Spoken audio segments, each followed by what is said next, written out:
అప్పుల బాధలు వెంటాడుతున్నాయా? అయితే 6 JVR వారి జాతిరత్నాలు ధరించండి. Hi, welcome to Manam TV. Manam TV మన కోసం. నేను మీ journalist Manoj. So big breaking, Dharmendra Pradhan రాజీనామా. అసలు ఎవరు ఎక్స్పెక్ట్ చేయని విషయం. ఒక నీట్ పేపర్ లీకేజ్కి కేంద్రం, సో పర్టికులర్గా మోడీ గవర్నమెంట్ ఇంతలాగా యాక్సెప్ట్ చేస్తుంది, తన తప్పును యాక్సెప్ట్ చేస్తుంది అనే దానికి. అంటే నేను అప్పట్లో పెహల్గామ్ అటాక్ చూసా, అంతకుముందు ఇంకోటి చూసా. అంటే ఇలాంటి ఎగ్జాంపుల్స్ చాలా ఉన్నాయి. సో ఎక్కడో దురంధర్ సినిమాలో మనం ఒక చిన్నది చూసాం, వాళ్ళు ఎవరో కొన్ని కోట్లు పంపిస్తున్నారని చెప్పి మనం వెంటనే డిమానిటైజేషన్ చేసుకున్నాం. సో అలాంటి కీలక నిర్ణయాలు తీసుకోవాలంటే, ఒక సెంట్రల్ క్యాబినెట్లో ఉన్న వ్యక్తిని బయటికి పంపించాలంటే ఇక్కడ జరుగుతున్న ఆందోళనలు కాదు, నిజంగా జరుగుతున్న ఆందోళన వెనక ఎవరున్నారో ప్రపంచానికి తెలీదా? లేకపోతే అక్కడ ఉన్నటువంటి జంతర్ మంతర్ దగ్గర దాదాపుగా ఒక మహా అయితే ఒక 2000, 3000, సరే 28 రాష్ట్రాలు, 29 రాష్ట్రాలు, 28,000 మంది ఉండాల్సిన ప్లేస్లో దాదాపుగా లక్షల మంది ఉన్నారు. వీళ్ళందరూ ఎవరు? ఎన్ని ఎగ్జాంపుల్స్ చూడలేదు మనం? ఎలాంటి ఎగ్జాంపుల్స్ చూసాం? Next level examples. ఎంత దారుణం అంటే ఇలాంటివి చూసామా? ఎవరిని? దేశ ప్రధాని మోదీని ఎంత అపహాస్యం చేస్తున్నారు చూడండి. ఆయన బొమ్మ ముగ్గులా గీసి అక్కడ ఆ మట్టి పైన దాన్ని ఎంత పిచ్చి పిచ్చిగా చేస్తున్నా చూశారు కదా. సో ఇది ఇలాంటి వాళ్ళకి సో నెక్స్ట్ లెవెల్ అంటే ఒక రకమైన ట్రీట్మెంట్ ఉంటుంది మరికొద్దిసేపట్లో. ఎక్కడ ఇందాక నేను వీడియో చూశాను, ఆవిడ ఎవరంటే పక్కనే ఏదైతే ఒక ప్లేసు, అక్కడ దాంట్లో షాపింగ్ మాల్లో ఒక అమ్మాయి వర్క్ చేస్తుంది అనమాట. అలాంటి అమ్మాయి నీట్ పేపర్కి సంబంధించి వచ్చి అర్ధనగ్నంగా కనిపించి పిచ్చి పిచ్చిగా అక్కడ మాట్లాడుతుంది అనమాట. ఎవరి గురించి? ప్రధాని మోదీ గురించి. ఏమన్నా తెలుసా? ప్రధాని మోదీ వీడియో ఇలా పెట్టుకున్నారు, ఇలా పెట్టుకుంటే పళ్ళన్నీ పుచ్చిపోయే, వీళ్ళ న్యూట్రిషన్ మొత్తం కూడా అవుటర్ న్యూట్రిషనే, ఇన్నర్ న్యూట్రిషన్ ఉండదా, సరిగా పళ్ళు కడగరా అని చెప్పి పిచ్చి పిచ్చిగా మాట్లాడింది. నిజంగా అంటే ఒక రకంగా రాజకీయాలను పక్కన పెట్టేద్దాం, అసలు మనకు రాజకీయాలు వద్దు. నీట్ పేపర్ లీకేజ్ అవ్వడం అనేది నిజంగా ఘోరాతి ఘోరం. ఎందుకంటే చాలామంది విద్యార్థులు నీట్ కోసం అంటే లాంగ్ టర్మ్ కోచింగ్లని, షార్ట్ టర్మ్ కోచింగ్లని ఎంత ఇబ్బంది పడతారో అది పడిన వాళ్ళకే తెలుసు. వాళ్ళకి డబ్బులు కట్టిన పేరెంట్స్కి మాత్రం తెలుసు. ఏ మాత్రం కాంప్రమైజ్ గారు. 2 లక్షల నుంచి 10 లక్షల వరకు ఉంది మార్కెట్. మీరు చెప్తే నంబర్ మీకు ఎవరికీ తెలియదు. కేవలం నీట్ అంటే ఏదో ఇన్ఫర్మేషన్ తెలియని వాళ్ళు కూడా అక్కడికి వచ్చేసి దాడులు చేయటం, లేదంటే అక్కడ పక్కనే ఉన్నటువంటి ఏదైతే ఈ పెట్రోల్ బంకుల్లో లైటర్లు తీసుకొని వెళ్ళి బెదిరించడం, ఇలాంటివి చేసేవాళ్ళు నిజంగా విద్యార్థులా? అంటే మనం ఏ మెసేజ్ ఇస్తున్నాం అసలు? అక్కడ దాదాపుగా 100 మంది విద్యార్థులు ఏదైతే అక్కడ ప్రొటెస్ట్ చేయడానికి వస్తే 50 మంది వాళ్ళల్లో ఖలిస్తాన్ తీవ్రవాదులు, వేర్పాటువాదులు, లెఫ్ట్ భావజాలంతో నిండిపోయి పిచ్చి పిచ్చిగా మాట్లాడి అక్కడ ఎవరిలోకలను చంపేయాలి, ఇది ఇంకా ఇష్యూ ఈ యొక్క రప్చర్ ఎక్కువైపోద్ది అని ఆలోచించేవాళ్ళు తప్ప ఎవరూ కూడా, సపోజ్ ఫర్ ఎగ్జాంపుల్ ఒక నీట్ ఇష్యూ అనేది, నీట్ పేపర్ లీకేజ్ అనేది విద్యార్థులకి వ్యవస్థకి మధ్య జరుగుతున్న లోపం. గతంలో అంటే నేను మోడీ గవర్నమెంట్ సపోర్ట్ చేయట్లేదు, గుర్తుపెట్టుకోండి. కాంగ్రెస్ గవర్నమెంట్లో, యూపీఏ గవర్నమెంట్లో ఇన్నిసార్లు అయింది, బీహార్లో ఇన్నిసార్లు. అంటే వీళ్ళందరూ ఇప్పుడు ఏం చెప్తారు బయటకు వచ్చి? ఎవరు? ఈ లెఫ్ట్ భావజాలంతో ఉన్న వాళ్ళు ఏం చెప్తారు తెలుసు బయటకు వచ్చి? అసలు మోడీ గవర్నమెంట్ పట్టించుకోవట్లేదు, మోడీ ఎందుకు భయపడుతున్నాడు బయటికి రావడానికి? మోడీ బయటకు వచ్చి వీడియో చేస్తే ఎంతమంది చూశారు? 350 మిలియన్ వ్యూస్. ఏ వీడియోకి అంత రికార్డు లేదు, మోడీ వీడియోకి ఒక్కదానికే ఉంది. ఎందుకు వచ్చిందంత? ఏం మాట్లాడాడు చూద్దాం. దాన్ని కూడా అపహాస్యం చేస్తారు ఈ లెఫ్ట్ భావజాలం నేతలు. ఏమని? మోడీ ఇలా పెట్టుకున్నాడు, మోడీ సరిగా మాట్లాడలేదు, పళ్ళల్లో పుచ్చులు ఉన్నాయి, ఇలాంటి మాటలు అనమాట. అసలు నిజంగా ఏ పనికి మాలిన విధమైనా ఎవరైనా, అంటే ఒక సోషల్ యాక్టివిస్ట్ అయినా, ఒక పొలిటీషియన్ అయినా, లేకపోతే ఎవరైనా సరే నీట్ పేపర్ లీకేజ్ సంబంధించి వాళ్ళని ఎన్కౌంటర్ చేయాలనో, లేదంటే కనుక వాళ్ళు దొరికితే మాకు అప్పచెప్పండి, కనీసం మేము చేయాల్సింది మేము చేస్తాం, ఇన్ ఫ్యూచర్ ఫర్దర్గా and next year NEET paper leak అవ్వకుండా ఉండాలంటే ఈ యొక్క పాలసీని యూజ్ చేయండి, ఈ థియరీని వాడండి అని ఎవరైనా సరే చెప్పారు అసలు? సరే, ఒక పర్ఫెక్ట్ ఎగ్జాంపుల్ చెప్తున్నా. ఇప్పుడు ఎప్పుడైతే మోడీ ఒక వీడియో రిలీజ్ చేసిన తర్వాత చాలామంది కామెంట్ చేశారు కదా, దాని కింద చాలామంది పెట్టారు. ఎవరో తెలుసా వాళ్ళంతా? వాళ్ళు నిజమైన సోషల్ యాక్టివిస్టులు. వాళ్ళలో 10th క్లాస్ స్టూడెంట్స్ ఉన్నారు, ఇంటర్ స్టూడెంట్స్ ఉన్నారు, బీటెక్ వాళ్ళు ఉన్నారు, సాఫ్ట్వేర్ ఎంప్లాయీస్ ఉన్నారు, గవర్నమెంట్ ఎంప్లాయీస్ ఉన్నారు, టీచర్లు ఉన్నారు, అన్ని కేటగిరీకి సంబంధించిన వాళ్ళు ఉన్నారు. వాళ్ళు కదా నిజమైన సోషల్ యాక్టివిస్టులు అంటే. మీరు ఇన్నాళ్ళుగా జంతర్ మంతర్ అని చెప్పి ఇప్పుడు సోనం వాంగ్చుక్ బయటకు వచ్చాడు. సోనం వాంగ్చుక్ని ఎంత దారుణంగా ఇచ్చేశారంటే మామూలు కాదు. ఎవరు చేశారనుకుంటున్నారు? CJP వాళ్ళే. ఇప్పుడు సోనం వాంగ్చుక్ దాదాపుగా 20 రోజులుగా ఆమరణ నిరాహార దీక్ష చేశాడు. దేనికోసం? ఎట్టి పరిస్థితుల్లో కేంద్రం దిగి రావాలి, ఏదైతే నీట్ పేపర్ లీకేజ్ వ్యవహారానికి సంబంధించి ఆ దోషులను కఠినంగా శిక్షించాలి, లేకపోతే ధర్మేంద్ర ప్రధాన్ రాజీనామా చేయాలని చెప్పి చాలా కరాఖండిగా కూర్చున్న వ్యక్తి సోనం వాంగ్చుక్. అప్పుడు సోనం వాంగ్చుక్ వచ్చినప్పుడు అసలు ఎవరైనా కనిపించారు జంతర్ దగ్గర? ఎవ్వరు.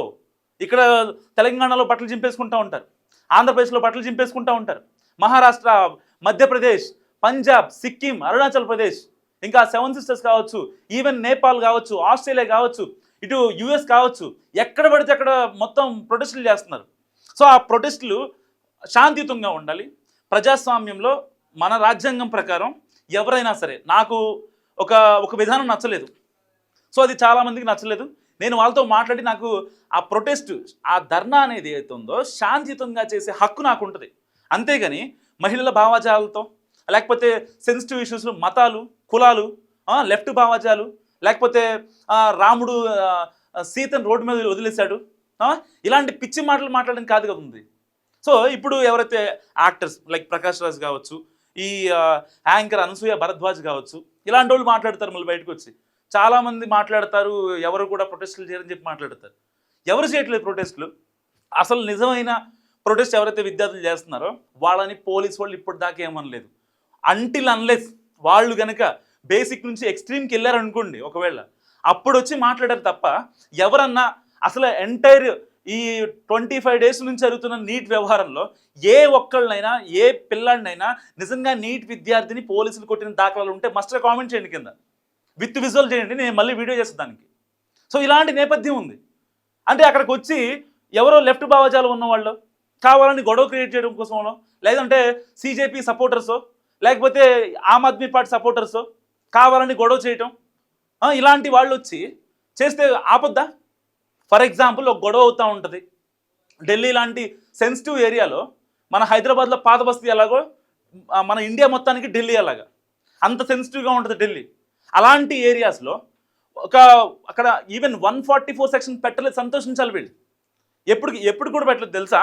CJP వాళ్ళు ఒక ట్రక్లో రాడ్లు, కర్రలు, రాళ్ళు ఇవన్నీ పట్టుకొని వచ్చారనమాట. ఎందుకు తెలుసా? తేడా వస్తే మొత్తాన్ని అందరి మీద అక్కడ వేసేద్దాం, మొత్తం చిందరవందర చేసేద్దాం, అక్కడ ఇలకత్త మఫియా జరగాలి, గంతే వాళ్ళకి కావాల్సింది. అలాంటి సిచ్యువేషన్లో కూడా జంతర్ మంతర్ దగ్గర 144 సెక్షన్ పడలేదు అంటే అర్థం ఏంటి? వాళ్ళు నిజంగా అణిచివేయాలనుకుంటే వాళ్ళని ఎప్పుడో శాంతియుతంగా మాట్లాడేవారు కదా. అండ్ మళ్ళీ ఏదైతే వీడియో చేసిన తర్వాత ప్రకాష్ రాజ్ కావచ్చు, లేకపోతే CJP ప్రతినిధులు కావచ్చు, ఏదైతే కాక్రోచ్ వీళ్ళు కావచ్చు, వీళ్ళు ఏమంటారు బయటకు వచ్చి? మోడీ భయపడ్డాడు. ఎవరికి భయపడ్డాడు మోడీ? దేనికి భయపడ్డాడు? తప్పు జరిగింది కాబట్టి బాధ్యతాయుతంగా ఉండడం అనేది నిజంగా మోడీ గారు చూపించారు. మొన్న చెప్పారు మాటల్లో, ఇప్పుడు ధర్మేంద్ర ప్రధాన్ రాజీనామా చేసిన తర్వాత చూపించారు. దీనికి అంటే ఒక రకంగా అంటే మేము గెలిచాం అనుకోవడం కరెక్టే. ఎదుటివాడు భయపడ్డాడు అంటే తప్పు కదా. భయపడింది ఎవరు? దేనికోసం భయపడ్డారు? అక్కడ ఓన్లీ నీట్ గురించి ఆలోచిస్తారు. జరిగే అల్లర్లు, వచ్చే అదృష్ట శక్తులు, రేపొద్దున ఎవరన్నా టెర్రరిస్టు వీళ్ళకి సపోర్ట్ చేసి వీళ్ళల్లో ఉన్న ఆ యొక్క భావాన్ని వాళ్ళు క్యాష్ చేసుకొని, లేకపోతే మత ఛాందస్వాదులు, టెర్రరిస్టులు వీళ్ళు వస్తే రేపొద్దున పరిస్థితి ఏంటి? దేశం అల్లకల్లోలం అయిపోద్ది. రీసెంట్గా ఒక యూనివర్సిటీలో చేస్తున్నటువంటి ఒక డాక్టరు, అతని దగ్గర ఏం బాటిల్స్ కనిపించాయి? రెసిన్ బాటిల్స్ కనిపించాయి, వాడి దగ్గర గ్రనేడ్స్ కనిపించాయి, పేలుడు పదార్థాలు కొన్ని టన్నులు స్వాధీనం చేస్తున్నారు. మరి ఇలాంటి సిచ్యువేషన్లో దేశ నడిబొట్టున జరుగుతోంది. మరి దీంట్లోకి ఎంటర్ అవడానికి వాళ్ళకి ఎంతసేపు పడుద్ది? సో వచ్చే స్టూడెంట్స్ ఎలా ఉన్నారు? నరేంద్ర మోడీ అమ్మని లకారాలు తిట్టడం, లేదంటే ధర్మేంద్ర ప్రధాన్ వాళ్ళ అమ్మని తిట్టడం, అయితే రాముడిని తిట్టడం, లేదంటే సీతను తిట్టడం, హిందూ దేవుళ్ళు తిట్టడం, ఈ అంటే కావాలని ప్రేరేపించే ఇవన్నీ. అక్కడ 100 మందిలో 50 మంది కేవలం దాన్ని ఎట్టి పరిస్థితుల్లో ఎక్స్ట్రీమ్ లెవెల్కి తీసుకెళ్ళాలి, ఎలాగైనా సరే గొడవ క్రియేట్ చేయాలి, దానికోసం కేంద్రం తలొక్కింది. అందుకు ధర్మేంద్ర ప్రధాన్ రాజీనామా చేశాడు. ఇది తెలియని పిచ్చి ఛాందస్వాదులు ఎవరైతే ఉంటారో, పిచ్చితనం సోషల్ యాక్టివిస్టులు, సోకాల్డ్ అర్నలిస్టులు ఎవరైతే ఉంటారో వీళ్ళంతా లేదు మేము మంచోళ్ళం, మాకు మోడీ భయపడ్డాడు, కేంద్రం భయపడిందని చెప్పి పిచ్చి మాటలు మాట్లాడుతున్నారు.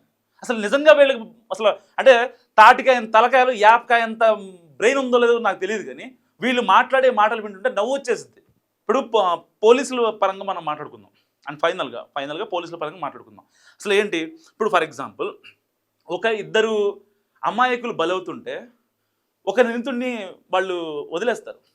ఎందుకంటే ఆ నిందితుడి వల్ల ఇద్దరు అమాయకులు పాపం బలైపోతున్నారని, అభం శుభం తెలియని అన్యం పుణ్యం తెలియని అమాయకులు బలవుతున్నారని చెప్పి ఈ కరడుగట్టిన తీవ్రవాదంగా వదిలేస్తారు. వీళ్ళిద్దరికి ఏం కాకూడదండి. ఇన్ని రోజులు ఎందుకు ఆగారు తెలుసా? ఆగడానికి రీజన్ అదే. కేంద్రం ఇన్ని రోజులు సంయమనంగా ఎంతో పేషెన్సీగా వెయిట్ చేయడానికి రీజన్ ఏంటంటే ఈ యొక్క అంటే వీళ్ళు ఇంకా మరీ పేటరైపోతున్నారు. సిజేపీ వాళ్ళు న్యాయంగా రోడ్డు మీదకి వచ్చి నాకు అన్యాయం జరిగింది అని అన్న వాళ్ళని ఎవరు నిజంగా అంటే హింసించరు, వాళ్ళని లాటరీ చార్జ్ చేయరు, 144 సెక్షన్ విధించి లోపల వేరు, ఎఫ్ఐఆర్లు పెట్టేసి బయటికి రానికుండా చేయరు. కానీ ఎవరిని చేశారు తెలుసా? కావాలని రాజకీయ ముసుగులో బయటకు వచ్చి ఎవరు తెచ్చారు వాళ్ళు మాత్రమే. నిజంగా దీన్ని ఎవరి విజయం అందాం? నీట్ పేపర్ కోసం ఆందోళన దిగిన నిజమైన విద్యార్థులదా, లేదా వాంగ్చుక్ పోయినా పర్లేదు ఆయన బతుకున్నా పర్లేదు అని చెప్పి అతని మరణాన్ని సైతం అతని హాస్పిటల్ బెడ్ దగ్గర తీసుకెళ్ళి అతన్ని వాడుకొని మానసికంగా శారీరకంగా అతన్ని యూజ్ చేసుకున్నటువంటి ఈ యొక్క రాజకీయ ముసుగులో ఉన్నటువంటి మేధావులదా? ఎవరిది విజయం ఇప్పుడు? మర్చిపో కామెంట్ చేయండి. I am resigning from my post as Education Minister. It is for personal reasons. I thank everyone for the opportunity.